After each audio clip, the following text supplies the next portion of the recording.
Mateus capítulo de número 15. Se eu for fazer uma pergunta aqui, quem gosta de bagunça, eu acho que ninguém vai levantar a mão, né? Ninguém que é salvo vai gostar de bagunça. Se tem uma coisa, né? Se tem algo que é extremamente desagradável, é quando você vai buscar algo numa gaveta e ela não está naquela gaveta. Eu sou uma pessoa muito visual. E como eu sou muito visual, eu sei muito facilmente se alguém mexe em alguma coisa minha. Então, por exemplo, eu saí do culto da manhã e eu deixei as minhas coisas aqui no púlpito. Ninguém mexeu, porque eu sei exatamente em qual posição eu deixei cada coisa aqui em cima. Eu consigo, essa é uma habilidade que eu tenho, que eu tento driblar um pouco nas escrituras, porque como a minha memória é muito fotográfica, eu uso várias versões de Bíblia diferentes para não ficar preso nisso. Então, às vezes, eu me forço a fazer isso para não ficar apenas de um jeito, né? Apenas na fotografia. E eu acho uma coisa assim muito complicada na vida da gente, é quando você vê coisas fora do lugar. Na verdade, tudo que existe para ocupar um lugar. Tanto nos seres humanos quanto nas coisas, sejam animadas ou inanimadas. Tudo existe um propósito e um porquê de existir. E deve existir um lugar para essa coisa. Isso não é só nas coisas, por exemplo. Não é apenas a gaveta da cozinha que tem que estar organizada. Seres humanos, quando estão desorganizados, estão fora do lugar, também geram problemas. Tudo que está fora do lugar vai gerar um nível, seja pequeno ou grande, de perturbação e perda. Quer ver um exemplo? Um homem casado fora da posição, ele vai gerar perturbação e perda dentro de casa. Um homem que não se posiciona como homem. Uma mulher também que está fora da sua posição, ela vai trazer perturbação e perda para dentro da sua casa. Uma mulher casada que não age como uma mulher casada vai trazer perturbação e perda. Um jovem que mora com os pais, se ele decidir morar e viver fora da posição como se vivesse sozinho, ele vai trazer perturbação para dentro de casa. Mas não apenas isso. A nossa fé também, quando está fora de posição, traz perturbação. E é sobre isso que o texto de Mateus capítulo 15, do verso 1 ao verso 28, vai mostrar para nós nessa noite. Mateus capítulo 15, do verso 1 ao verso de número 28, vai nos deixar claro uma posição sobre aquilo que deve ser colocado, aonde deve ser colocada a nossa fé. É um texto muito longo, por isso nós não vamos ler inteiro. Boa parte do texto eu vou citar para vocês. Mas eu tenho certeza que como vocês são homens de Deus, mulheres de Deus, vocês vão ler isso aqui depois. Compromisso, gente? Leia lá depois, na sua versão, do versículo 1 ao 28. Você tem que ler. Eu penso assim, quando eu estudo a Bíblia. Se eu ouço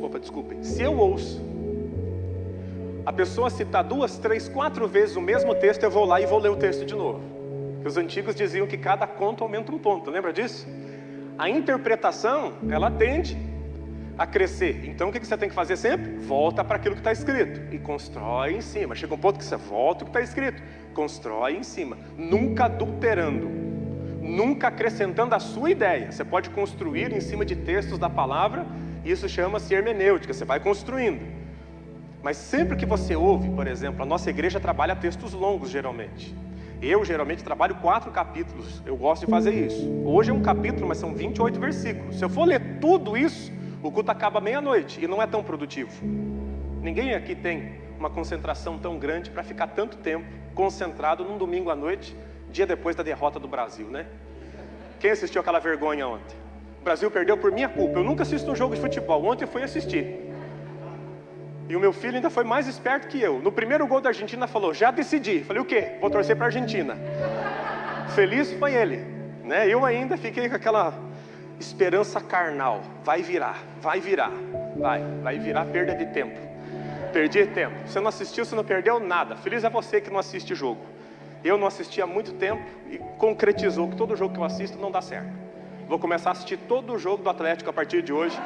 Todo o jogo do Corinthians, vocês vão ver só. Aí vai ser rebaixado. Então ninguém tem. Nem num jogo de futebol você consegue prestar atenção tanto tempo, que é uma coisa mais dinâmica. Na pregação também não. Então eu quero citar alguns textos com vocês.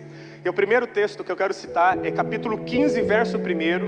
Eu estou lendo a ARA, Almeida Revista Atualizada. Capítulo 15, verso 1. Capítulo 15, verso 21 na sequência. Então capítulo 15, verso 1. Então chegaram ao pé de Jesus uns escribas e fariseus de Jerusalém. Pronto. Agora pula lá para nós, no verso de número 21, por gentileza. Você vai dar um salto e você vai ver um contraste aqui.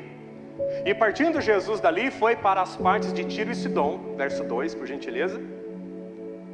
E eis que uma mulher cananeia, que saíra daquelas cercanias, clamou dizendo: Senhor, filho de Davi, tem misericórdia de mim, que minha filha está miseravelmente endemoninhada. E a palavra endemoninhada está certo ali.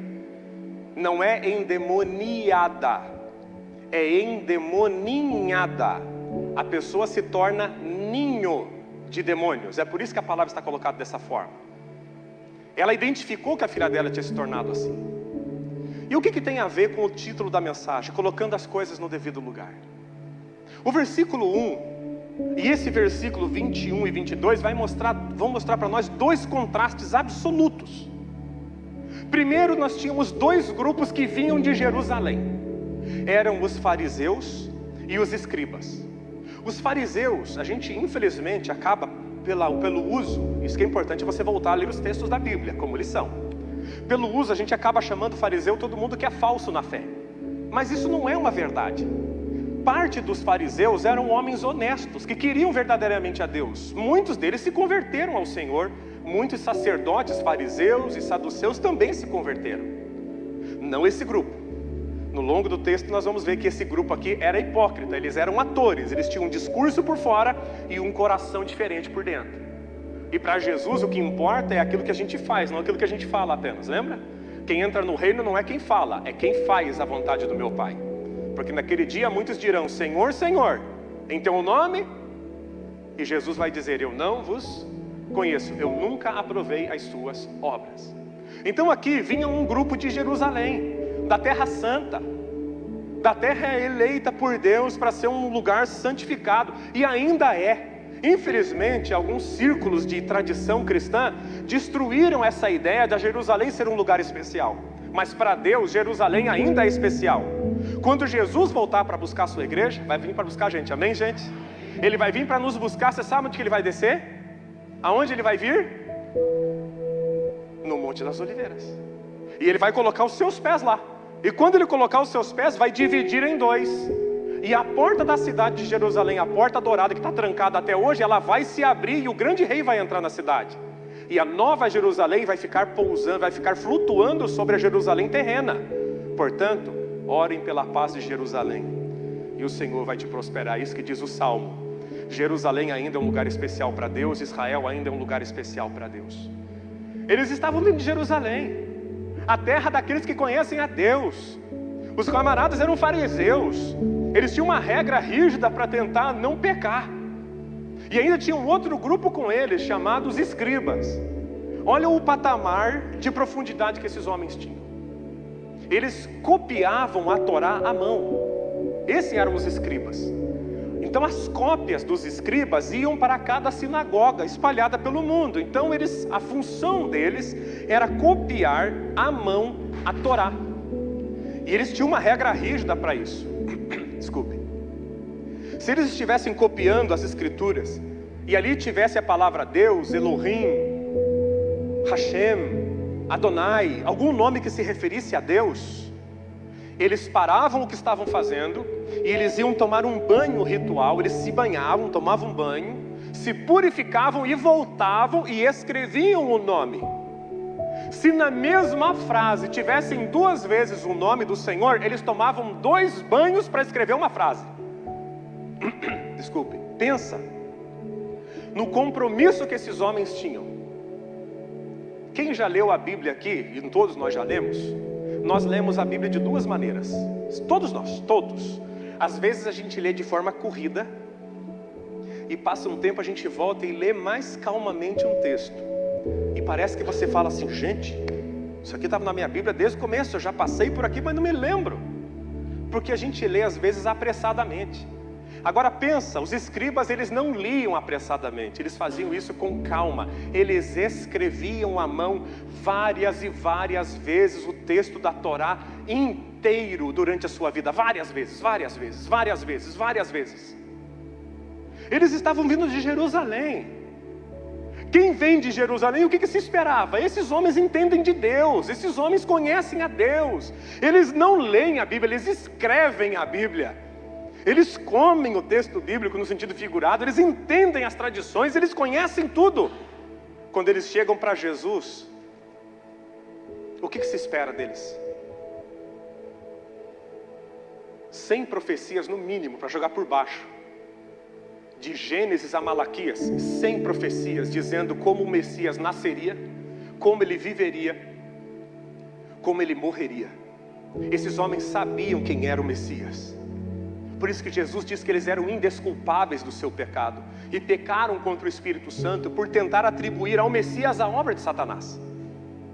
O que se espera de homens que conhecem as Escrituras de trás para frente, de frente para trás, que vão no templo, que oram às 6 da manhã, às 3 da tarde, às 18 horas, que guardavam o sábado em leitura bíblica e oração? Homens que se dedicavam a Deus desde os 12 anos de idade. Quando eles chegam para Jesus, sabe o que eles fazem? A pergunta deles, quando eles encontram o Mestre: por que, é o verso 2 que eu estou lendo, capítulo 15, verso 2. Por que transgridem teus discípulos a tradição dos anciãos?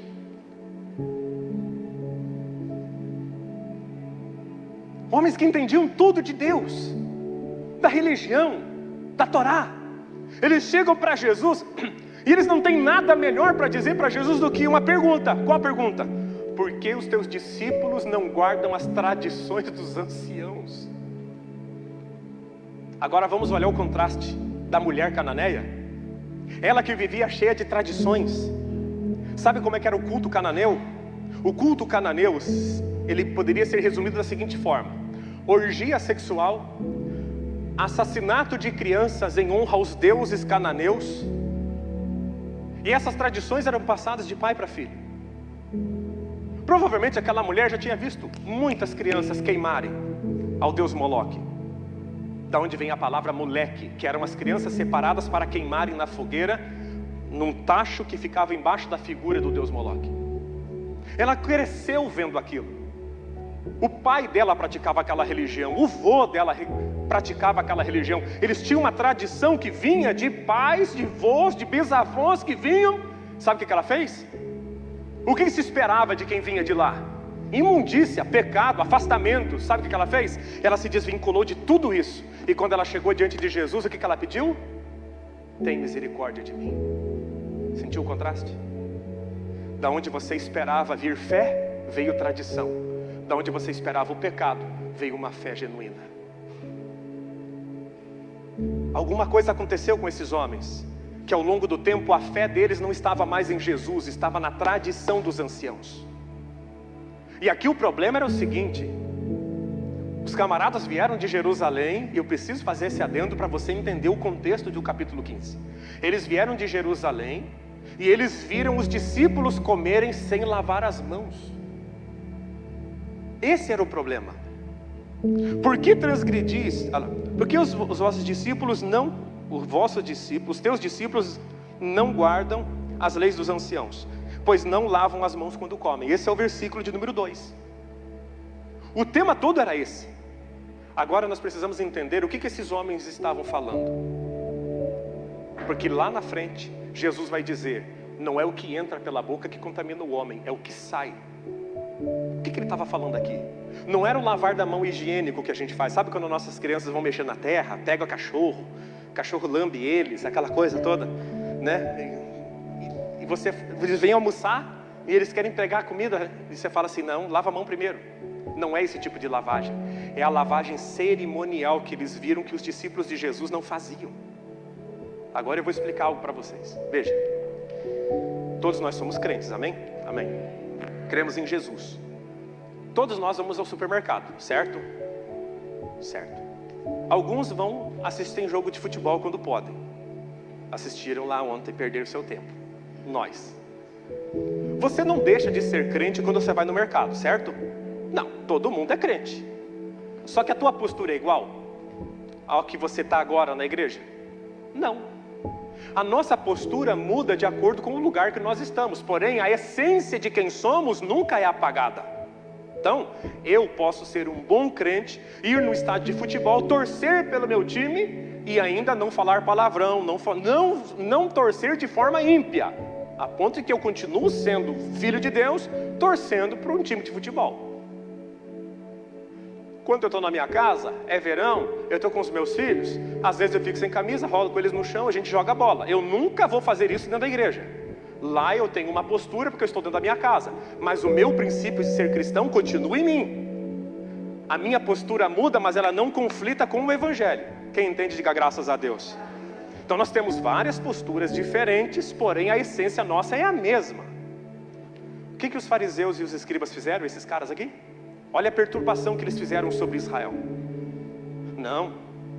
A mesma conduta que você tem no templo, você tem que ter dentro da sua casa. E eles misturaram pureza cerimonial com pureza moral no mesmo balaio. Já vou te explicar o que é isso. Levítico capítulo 15 diz que quando a mulher está naqueles dias de mocinha, sabe o que é aqueles dias de mocinha? Amém. Como tem criança, a gente não pode falar abertamente, mas vocês entenderam. A mulher estava impura para entrar no templo. Ela não podia entrar no templo no tempo que ela estivesse impura. Não era pecado. Pureza cerimonial não é pecado, mas impureza moral é pecado. São duas coisas diferentes. Eu não venho pregar sem camisa. Agora, eu não fico com essa roupa na praia, pode esquecer. Eu não estou puro para subir no altar se eu estiver com certos trajes no sentido de mostrar o meu corpo. Assim as mulheres estavam impuras para entrar no templo, os homens a mesma coisa. Se o homem tivesse contato com... como é que eu posso falar isso?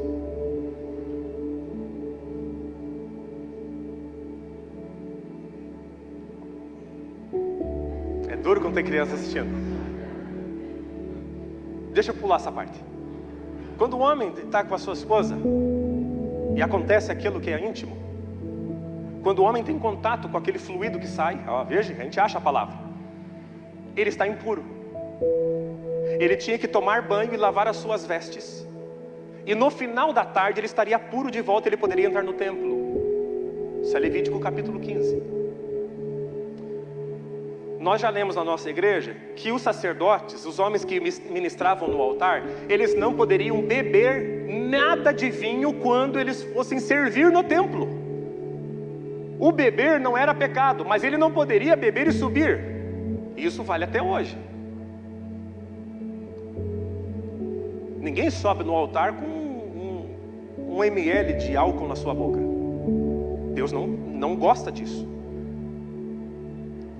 Ele estava impuro para o serviço do altar, estava impuro para o templo, ele não estava em pecado. Entendeu a diferença? O que os fariseus fizeram? Misturaram tudo. Por que eles falam sobre o lavar as mãos? Porque o sacerdote não podia entrar no templo e tocar em nada se ele não tivesse lavado as mãos de forma cerimonial antes.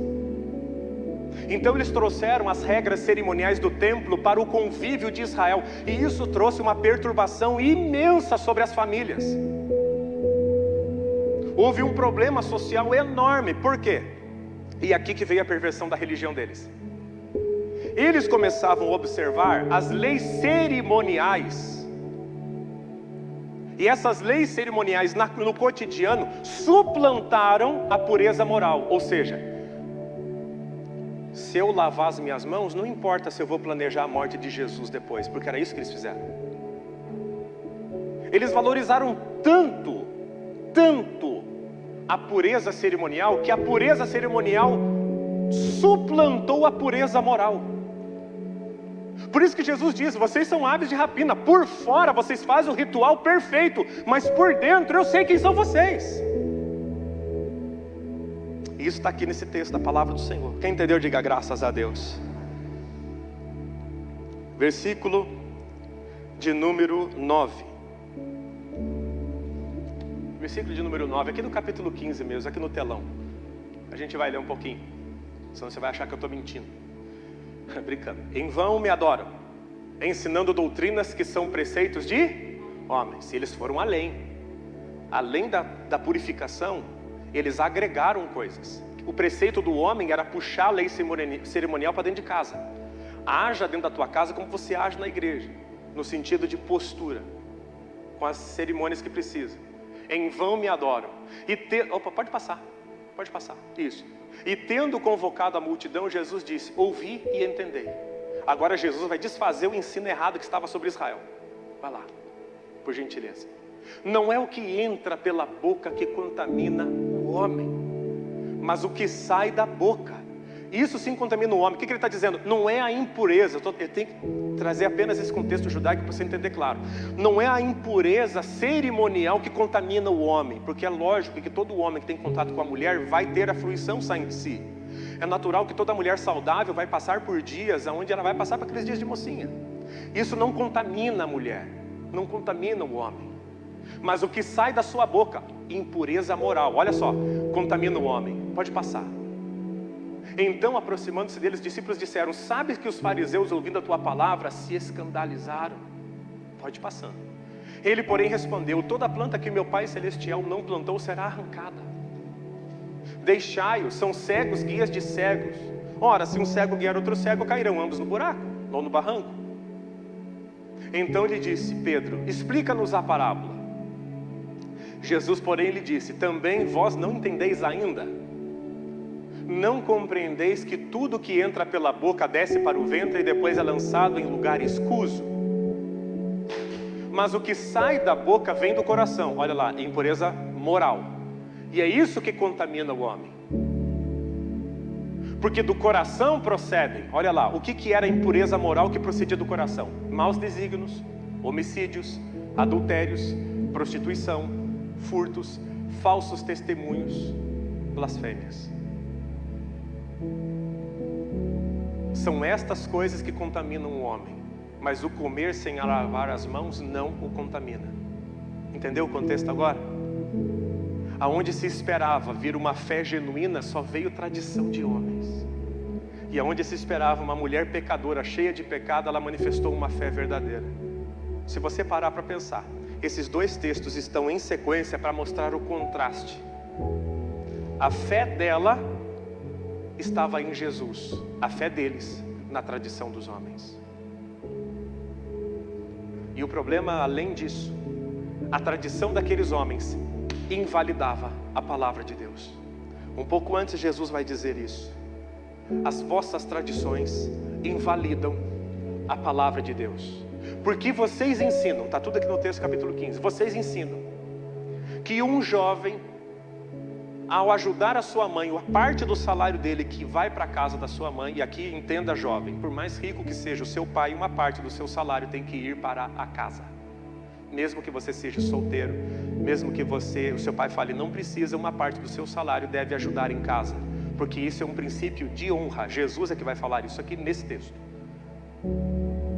E ele diz: as tradições de vocês invalidam a palavra, porque vocês ensinam aos jovens que a parte que eles devem ajudar os seus pais, se eles dedicarem a Deus e prometerem dar a Deus, vocês estão desobrigados a dar aos seus pais.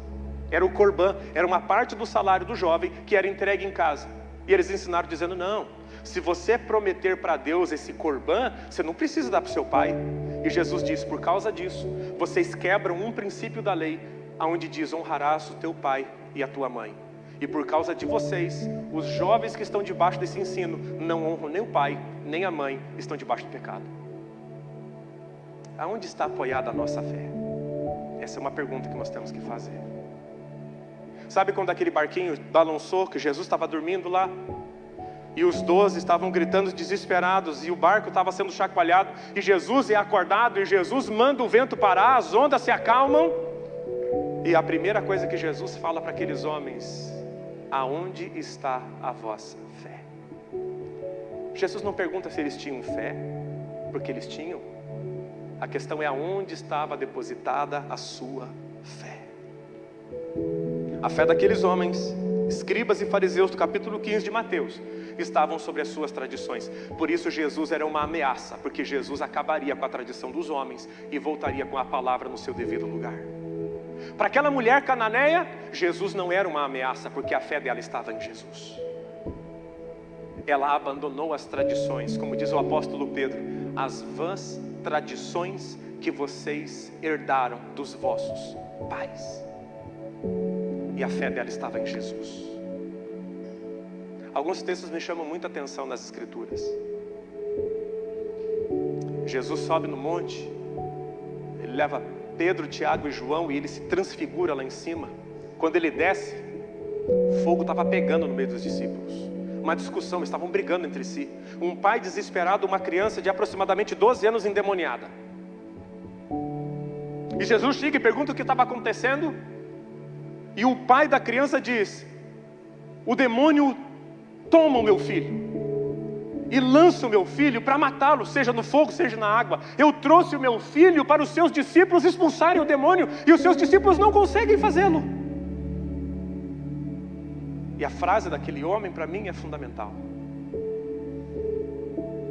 me ajuda na minha falta de fé. Porque eu já vi Judas tentar expulsar e não conseguiu, eu já vi Felipe tentar expulsar e não conseguiu, os 9 não conseguiram. E eu já estou tremendo na minha fé, já não está me sustentando mais. Eu estou com um problema na minha fé.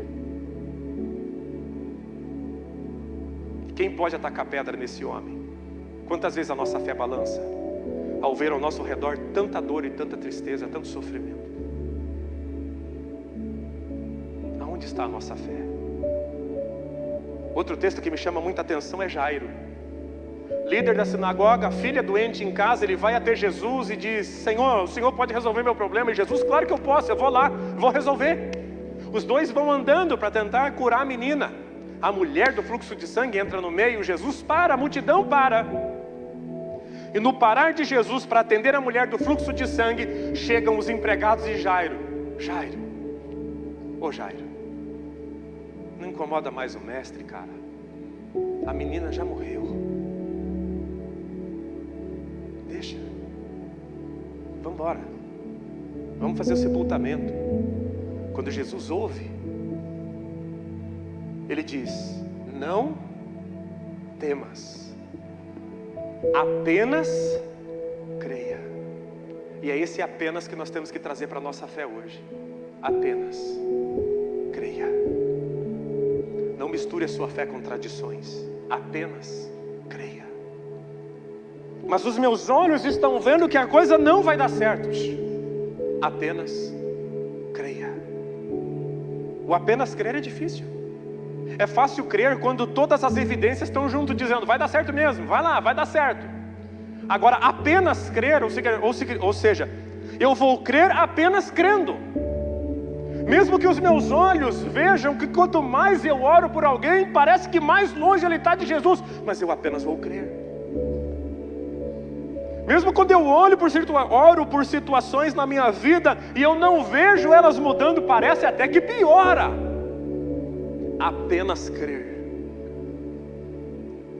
Apenas crer significa crer sem entender às vezes. Às vezes a gente não entende o que acontece. Jesus olha para Tomé e diz: bem-aventurado é aquele que creu sem ver. Nós cremos sem ver. E para nós também, bem-aventurada a coisa é crer sem entender às vezes. Não dá para entender certas coisas. O apenas tem que vir junto. A minha mente joga contra mim. Quando eu oro por uma pessoa e ela é curada, oro por outra, ela não é. A minha tentação na terceira oração, na oração sequente, é não orar com medo de Deus não curar. Mas a Bíblia diz: orai pelos enfermos e eles sararão. Eu não entendo porque todas as pessoas não são curadas. Eu não preciso entender. Eu preciso crer. Eu não entendo muitas coisas. Eu não entendo porque às vezes Deus diz não para a gente quando a gente quer ouvir um sim dele. Lembra da mensagem da quinta-feira? Nosso irmão Ailton? É sim, não e talvez. Quando você tem certeza que vai vir um sim e vem um não, a gente não entende por quê. Quantas vezes a irmã Lourdes, a mãe do nosso irmão Daniel, veio pedir oração por dor nas costas e acabou falecendo. Eu não entendo por que ela faleceu, porque para mim ela tinha que ter sido curada, renovada, abençoada, e todo mundo ia dar glória a Deus por causa disso. Eu não entendo porque nós todos oramos por irmãos preciosos nossos na fé, ano passado, e esses irmãos foram recolhidos quando a gente estava orando para Deus manter eles aqui, fortes e saudáveis, porque esse é um baita testemunho para Deus. Mas ao longo do tempo eu fui descobrindo que eu não preciso entender todas as coisas. Deus ainda continua sendo Deus. Não entendo. E seria muita, e toda seita tem uma falsa explicação para nos dar sobre coisas que eles não entendem. Mas existem lacunas que não se fecham na nossa jornada. Já parou para pensar nisso? Se uma criança chegar para você hoje e perguntar, se você que é pai, tem filho pequeno, teu filho pequeno chegar para você e falar, pai, eu quero um irmãozinho, me explica como é que funciona o processo para eu ter um irmãozinho. Você vai explicar para ele nu e cru a verdade verdadeira? Claro que não. Você vai dar várias voltas, porque ele não tem capacidade emocional para entender. O que para mim, para você que é adulto é normal entender, para uma criança é um abrir para um mundo sensual que vai destruir a vida dela.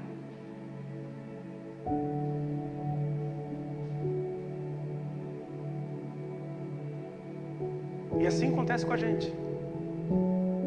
O apenas crer é a coisa mais difícil de hoje em dia. A gente quer crer com evidência, enquanto Jesus olha para Jairo e fala, apenas creia. A coisa mais difícil e mais dura é quando a fé está fora do lugar. É quando alguém olha para nós dizendo assim, não, esse cara frequenta a igreja, ele toma ceia, ele conhece a palavra e ele vem até nós, o que ele vai encontrar? Eu espero que encontre Jesus, porque se ele encontrar tradição, vai ser uma desgraça para ele. Por isso que Jesus vai naquela figueira, ele olha a folha verde e fala, essa aqui tem fruto. Quando chega não tem, é amaldiçoada, ela seca. Que todas as pessoas que nos cercam, que não têm a nossa fé, ao olhar para nós que estamos em Jerusalém, estamos em Deus, eles possam não enxergar tradições de homens que não valem nada, mas eles possam encontrar uma fé genuína em Jesus Cristo, nosso Senhor e Salvador. A gente não precisa entender. A gente precisa continuar crendo. Ele ainda é um bom pai. Um bom pai. E todas as coisas cooperam para o bem daqueles que amam a Deus. Eu não entendo, e você não vai entender todas as dores da vida que você vai passar. Mas aqui está escrito que todas as coisas cooperam para o bem daqueles que amam a Deus. E eu tenho que me agarrar nisso, porque essa é a verdade. Ele nunca me prometeu que me explicaria tudo, nunca, mas Ele prometeu, eis que estou contigo todos os dias, até a consumação dos séculos. Isso Ele prometeu. Ele não disse, você vai entender todas as dores da vida, mas Ele disse, nunca te deixarei, jamais te abandonarei.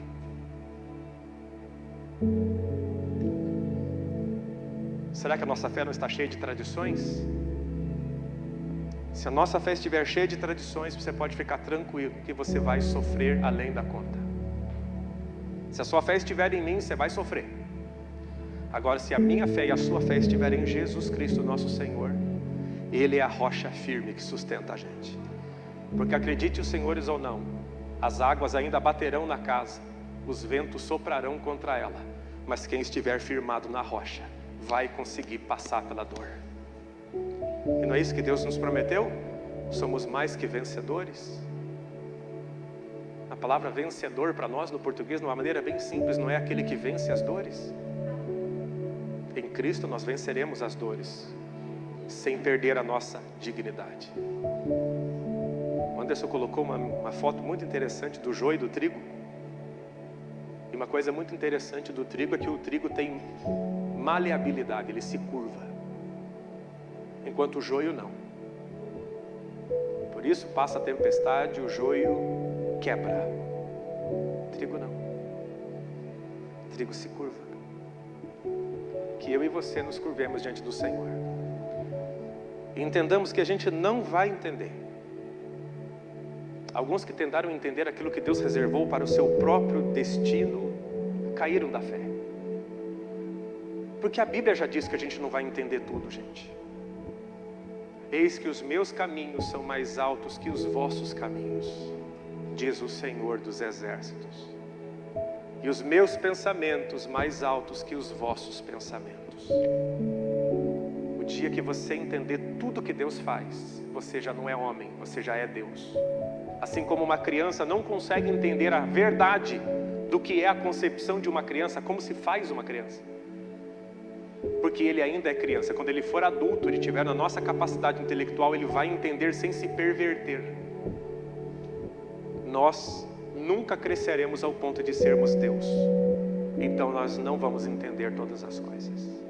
Para mim, todas as pessoas ruins deveriam ter morrido e todas as boas deveriam estar conosco. Para mim, quando a gente aceita Jesus, nada de ruim deveria acontecer na nossa jornada, mas a Bíblia diz, Jesus já disse, no mundo tereis aflições, mas tem de bom ânimo. O contraste é incrível em Mateus capítulo 15. Homens que deveriam ter uma fé porque vieram de Jerusalém tinham tradições. Uma mulher que veio da impiedade, onde você só esperava coisa ruim, se manifestou numa fé verdadeira. O que ela disse era o que eles deveriam ter dito. Deveriam ter chegado diante de Jesus depois de saber tanto das Escrituras e falar: Senhor, tenha misericórdia de nós, o Senhor é o Rei. Que Deus encontre os frutos de cada um de nós, de acordo com aquilo que Ele quer de cada um. De quem vem de Jerusalém, que haja fé e não tradição. Que Deus te abençoe. Que Deus nos abençoe para a gente passar por toda essa vida terrena. Não estou falando do Covid, não. A vida terrena é assim. O Covid vai passar, outra coisa surge. As coisas passam, vêm e passam. Surge uma doença, sai, entra outra. Vem uma dor, sai, depois passa um tempo, acontece outra.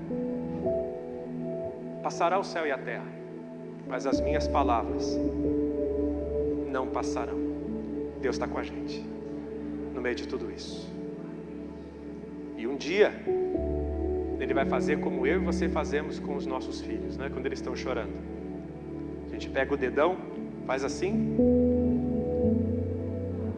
e limpa dos seus olhos toda lágrima. Um dia o Senhor vai enxugar dos nossos olhos toda lágrima.